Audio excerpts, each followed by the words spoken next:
बहुत पहले सती के दुखद मृत्यु के बाद भगवान शिवा ने दुनिया त्याग दी। वो हिमालय की स्नोवीली गुफाओं में चले गए, दुख में डूबे, अनंत ध्यान में खो गए। उनकी जटाएं लंबी, आंखें बंद, समय के प्रवाह से अछूते।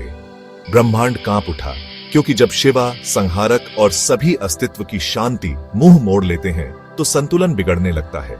लेकिन दूर पहाड़ के राजा के महल में एक दिव्य बच्ची का जन्म हुआ, पार्वती, स्वयं सती का रीबर्थ। अपने शुरुआती दिनों से ही वो ध्यान करते शिवा की ओर खींची चली गई, मानो उसकी आत्मा अपने दूसरे आधे हिस्से को पहचान गई हो। उसके माता पिता ने शिवा की महानता के बारे में बताया और उसका दिल केवल उनके लिए धड़कता था। एक दिन उसने हिम्मत जुटाई और उनसे यूनियन पहाड़ पर चढ़ गई। वो वहां बैठे थे, अडिग, आंखें बंद। उसने उन्हें फूल चढ़ाए, फल लाए और दिनों तक उनकी सेवा भी की। लेकिन वो ध्यान में ही रहे, पत्थर की तरह स्थिर।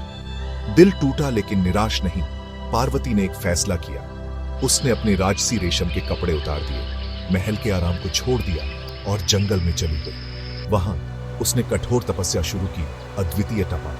वो ठंडी धरती पर नंगे पैर खड़ी रही, बिना किसी आश्रय के। महीनों तक उसने केवल फल खाए, फिर केवल पत्ते, और फिर कुछ भी नहीं। बर्फ गिरा, बारिश हुई, जानवर उसके पास से गुजरे, फिर भी वो खड़ी रही।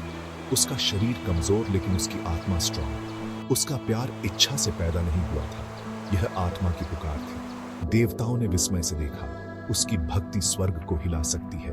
उन्होंने फुसफुसाया। उसे परखने के लिए स्वयं शिवा ने एक बूढ़े साधु का रूप धारण किया और उसके सामने प्रकट हुए। वो उपहास करते हुए बोले, तुम अपनी जवानी और सुंदरता शिवा जैसे भिखारी के लिए क्यों बर्बाद कर रही हो? वो भूतों के साथ रहता है, राख लगाता है और उसके पास कुछ भी नहीं है। वो तुम्हारे लायक नहीं है।